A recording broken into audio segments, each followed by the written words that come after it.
Hello, hello. So per subscriber demand, I do like to put up some polls when I can on my community tab. Please go check out my community tab. But this is one of the brands some of y'all wanted to see. This is Lunar Beauty. So of course I dug through a huge stash of makeup palettes that I have. And I pulled this one out. I thought this one would be a good one to try. I have tried Lunar Beauty before. I've actually have reviewed the Moonshroom palette, which just came out, I believe, just this, well, not this year anymore, but at the beginning of 2024. So I saw that some of y'all wanted to see a Lunar Beauty review. I pulled this one out. This is the Eternal Eclipse. And like I said, I've only tried one palette, and this palette, this one, made me re-watch my review that I did at the beginning of last year, because there are some things that did not change. So this is the outside, this is the packaging. Now let's start with just the packaging. The packaging is freaking beautiful. I really love the themes. Here's the actual palette. I love the themes that we're seeing here. It's just so pretty. Like, it's not flat. The moon is, like, what do you say, 3D? Like, it's got the bump, there's a bump. It's really nice. It feels really good quality. I really like the packaging. I had my eye on this one for a while. I believe I got these most likely during a sale. That's pretty much the only time I buy makeup now, is if it is on sale. So this was most likely, oh, there's a little bee right here, most likely, you know, on sale. And this is one of the palettes that kind of caught my eye, but I never ended up purchasing it because it's a pretty, like, it's not reinventing anything new. It's, you know, browns with the pop of color of blue. How many times has that been done in the past, like, 2 years? I'm honestly kind of tired of pops of blue. It's literally becoming like every freaking palette, and it's so annoying, especially when I don't even see the users wear blues, and I'm like, why? Why?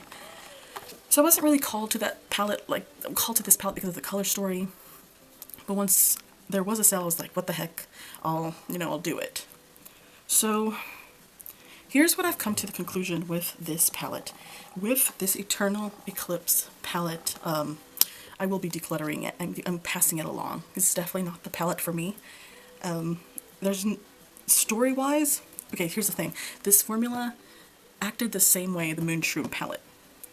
The same whatever it was, it acted exactly the same. And what I'm trying to get at is that the Moonshroom palette got away with it because of the color story. I love yellows, I love greens, I love purples. It has all of those. I was willing to struggle with that palette because of the color story. With this one, I am not. When I look at this palette, the first thing I think of is my Staryak Ranch palette, which I like that one, and I know it works well, and I know it works well for me. So if I want browns with blues, that is the palette I will pull out immediately when I think of just a single palette. But also neutrals and blues, like, if I really wanted to, I could pull out 2 different palettes, you know what I mean? Like, these aren't colors that I'm missing in my collection. Okay, but here we go. Here's the real reason I'm letting this go. This brand, I'm gonna say this brand, because this is the second time. Like I said, Moonshroom got away with it because of this color story. I'm not letting it get away with this. But it's not necessarily a bad thing, it just doesn't work for me. So I rewatched my review. I rewatched a couple other people's reviews. And what I noticed was, so I have, I would say, combo skin. I have like an oily T-zone, and like my nose gets, you know, my nose and my forehead are probably the oiliest part of me. My eyelids are kind of semi-oily, but not really. And what I noticed with other people's reviews is that people who had oily skin liked this product, and the people with drier skin did not. Because this is a dry formula. This formula is so dry. And same thing with this one as the Moonshroom palette. It is very, I'll say, it was very hard for me. It was very hard for me to blend out because it just wanted to be like, the shades, the matte shades, just wanted to be added. It didn't want to be like blended out. So it just wanted to be like applied, like just like a, and that's it. Like I couldn't actually like blend out the shades, and it was really hard.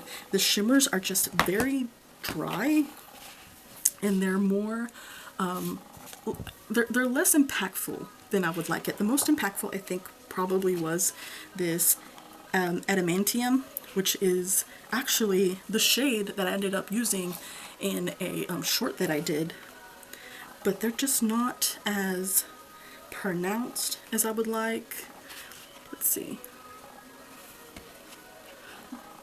They're just not, they're very dry. And they're not as, okay, see, that one was Meteor. This one was pretty good. This one wasn't too bad. I made this one work. But the rest of them, like,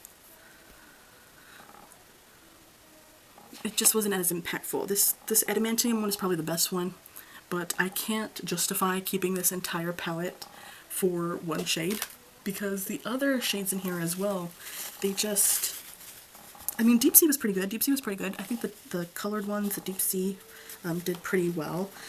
The rest of these, I can't justify keeping the entire palette. There's just no way.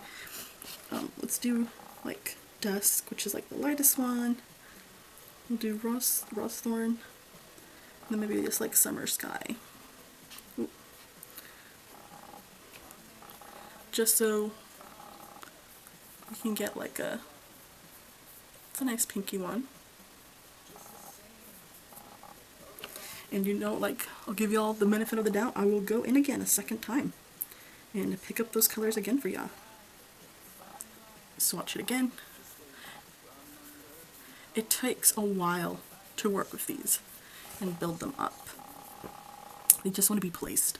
They don't want to be blended out. You can see here, just in this swatch, there's a little bit of patchiness. This one, these two don't look too bad, but this one you can barely see really. But it's just not my color story. I just don't think there's anything super substantial with this palette. Like I said, it's just not as impactful as I would like mine. And this is just part of my makeup journey, realizing that I like really wet shadows. I just can't. I can't keep it. The Moonshroom, I kept it because even though I did struggle a bit to use those shades, I was willing to struggle for it because I wanted the color story. With this, the browns and the blues, I feel like you really gotta love Lunar Beauty to want to use this palette, honestly.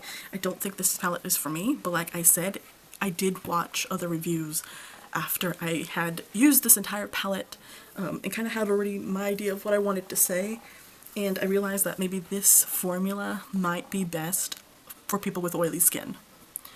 Because it seems that people who have openly said like, hey, I have oily skin, these are the products that I don't like to use because I have oily skin, they have seemed to give Lunar Beauty positive reviews. So I'm going to think, because I think I still have 1 or 2 more Lunar Beauty palettes. I'd love to see how those are going to end up working, but I'm going to have to pass on this one. It's too dry. It's the makeup's pretty sheer. It's a bit more difficult to work with. Like I said in my last review, this definitely does not feel like a beginner-friendly palette. It is more of a palette for someone who knows how to